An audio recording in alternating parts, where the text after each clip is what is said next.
इसलिए गुरु महाराज ने कहा कि सत्संग को समझने के लिए आपको सचेत होकर सत्संग को सुनना पड़ेगा, वरना सत्संग समझ में नहीं आता।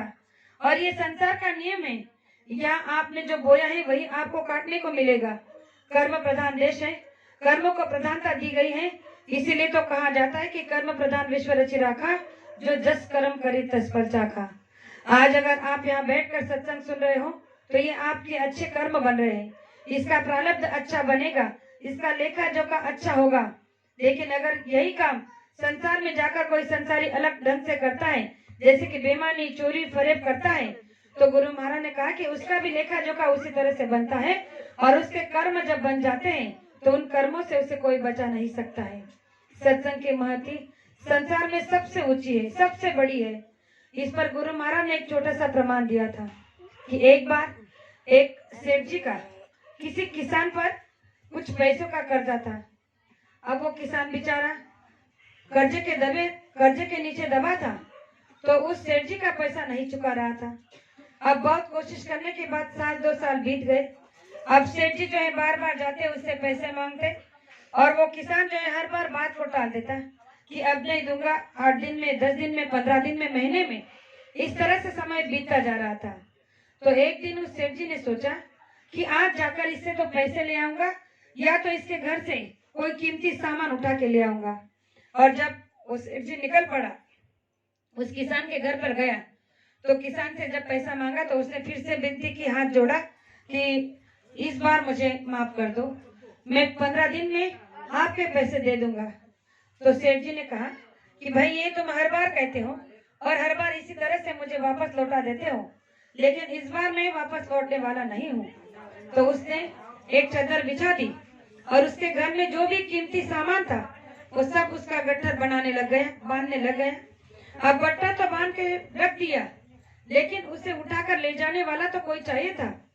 अब जब सेठ जी बाहर आए, चौराहे पे खड़े होकर किसी से पूछने लगे कि भाई कोई मेरे काम के लिए कोई आदमी मुझे मिलेगा, कोई 1-2 घंटे के लिए मेरी मजदूरी करेगा। तो वहां से एक महात्मा गुजर रहे थे। महात्मा ने जब उस सेठ जी की तरफ देखा तो अंदर से उन्हें देख लिया कि ये किस तरह का आदमी है, और इसे अब कुछ बातें समझाने के समय आ पड़ा है। तो उस सेठ जी से, वो महात्मा सेठ जी के पास गए और उनसे कहने लगे, क्या मैं तुम्हारा गट्ठर उठा सकता हूँ? तो उस सेठ जी ने कहा कि बिल्कुल, अगर तुम ये काम करते हो तो अवश्य। कहने लगा कि यहाँ से 2 किलोमीटर पर मेरा गांव है और वहां तक चलकर तुम्हें ये गट्ठर ले जाना है। तो उस महात्मा ने कहा कि ठीक है। अब जब गट्ठर को उठाने लगा तो उस सेठ जी से हाथ जोड़कर कहने लगा कि मैं आपसे गट्ठर के बदले में कुछ रुपए पैसा नहीं लूंगा, बस मेरी एक शर्त है कि रास्ते भर में मैं जो तुम्हें जो बातें बताऊंगा वो तुम्हें सुनते चलना है, उस पर ध्यान देते चलना है, और इसके बदले में मुझे कुछ नहीं चाहिए। अब सेठ जी ने सोचा, लालची था, सोचने लगा कि चलो भाई, अगर मुफ्त में कोई नौकर मिल रहा है और इसकी कुछ चंद बातें सुनने को मिल रही है तो इसमें क्या बिगड़ने वाला है, रास्ते भर में वैसे भी तो चलना ही है, और चलते चलते इसके बातों को सुन लेना में क्या हर्ज है। तो कहा कि ठीक है, मुझे मंजूर है। महात्मा ने गट्ठर सर पे उठाया और सेठ जी के साथ चलने लगे। अब रास्ता सफर तय हुआ, चले जा रहे, महात्मा उसे सत्संग सुनाए जा रहे हैं। अब सुनाते सुनाते जब उसका गांव आ गया तो उस सेठ जी ने कहा कि महात्मा जी, अब मेरा गांव आ गया, मेरा घर आ गया, आप गट्ठर को नीचे रख दीजिए।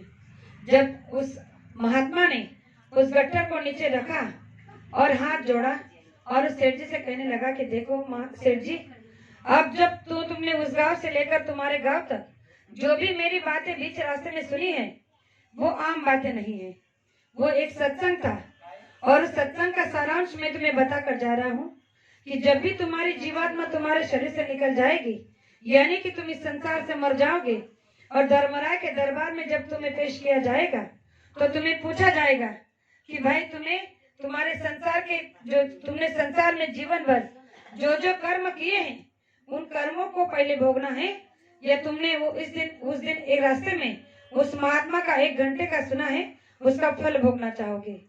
तो तुम पहले कहना कि मैं उस 1 घंटे का फल भोगना चाहता हूँ, बस इतनी सी बात को ध्यान में रखना और कुछ नहीं करना है। अब सेठ जी को लगा, जब मौत होगी तब देखा जाएगा। अब इसकी बात कही रही है तो ठीक है, कह दिया कि ठीक है, ध्यान में रखूंगा। अब दुर्भाग्यवश कुछ ही महीनों में उस सेठजू की सासों की पूंजी खत्म हो गई और वो संसार से चला गया। और जब धर्मराय के दरबार में उसे खड़ा कर दिया गया, धर्मराय ने यमदूतों से कहा कि इसकी चौपड़ी को पढ़ो, देखो, चित्रगुप्त से कहा कि देखो इसने जीवन भर में क्या क्या कर्म किए हैं। और जब उसके कर्म को पढ़ा गया, उसकी चौपड़ी को पढ़ा गया, तो वो चित्रगुप्त कह रहे हैं धर्मराय से कि सरकार, इसने जीवन भर में बुरे ही बुरे कर्म किए हैं, किसी को धोखा, बेईमानी, छल, झूठ, फरेब यही किया है, इसी से धन दौलत पैसा कमाया है, भगवान का नाम एक पल भी नहीं लिया है। फिर कहा कि आगे और देखो। जब देखा तो कहने लगे कि ठहरो ठहरो, इसने एक बार, एक दिन, 1 घंटे का किसी महात्मा का सत्संग सुना है, बस इसके अलावा इसके जीवन में कोई नेक काम नहीं किया है। तो धर्मराय ने उस सेठ जी से कहा कि देखो, अब तुम्हारे केवल 2 कर्म हैं, एक पाप कर्म और 1 घंटे का एक पुण्य कर्म। अब तुमसे पूछा जा रहा है कि तुम पहले अपने जीवन भर के इन बुरे कर्मों को भुगतना चाहते हो या उस 1 घंटे के फल को भोगना चाहते हो। जैसे ही धर्मराय ने ये बात कही, उसे उस महात्मा की बात याद आ गई। कहने लगा, अरे ये तो वही वाकया है जो उस दिन रास्ते में मुझे उस महात्मा ने बताया था। तो कहने लगा कि चलो, अगर ये बात भी सत्य हो गई है तो क्यों ना 1 घंटे का फल ही भोग लेता हूँ। तो कहने लगा कि मुझे पहले मैंने 1 घंटे का पुण्य फल का फल भोगना चाहता हूँ। तो धर्मराय ने कहा कि ठीक है। आपने यमदूत से कहा कि इसे ले जाकर सामने वाले महल में छोड़ दो, 1 घंटे के बाद चला आना। अब जैसे ही यमदूत उसे लेकर जा रहे हैं तो सामने वाले महल में जब वो पहुंचा तो यमदूत ने कहा कि अब अंदर हम नहीं आ सकते, आप अंदर चले जाओ। और जब वो सेठ जी उस महल के अंदर प्रवेश कर गए तो जैसे ही आगे बढ़ते गए तो देखा कि सामने सिंहासन पर वही महात्मा बैठे थे जो नीचे उसे मिले थे। अब जैसे ही उसने उन्हें देखा तो दौड़ते उनके चरणों में गिर पड़ा, रोने लगा कि अरे आप यहाँ, अगर आप इतने बड़े महात्मा थे, आप इतने बड़े समृद्ध सिद्ध पुरुष थे, तो आपने मुझे नीचे उस दिन क्यों नहीं बताया। तो उस महात्मा ने कहा, अरे तुम 1 घंटे का सत्संग सुनने के लिए तैयार नहीं थे, और अगर मैं तुम्हें ये बात कह देता कि मैं पहुंचे हुआ महात्मा हूँ, समय का नाम को जगाने आया हूँ, तुम इस नाम को ले लो, तो क्या तुम मेरी बात को मान लेते? नहीं मानते। इसीलिए तो मैंने तुम्हें अनजान में ही सही, लेकिन 1 घंटे का सत्संग सुना दिया और उसका पुण्य फल बन गया जो तुम्हें आज ये काटने को मिल रहा है। और कहा कि अब तुम यहाँ से नहीं जा सकते, क्योंकि संत के दरबार में जो एक बार पहुंच जाता है उसके लक्ष्य 84 को काटा जाता है, उसकी नरक यातना को काटा जाता है, और इसलिए अब तुम नरक में नहीं जाओगे।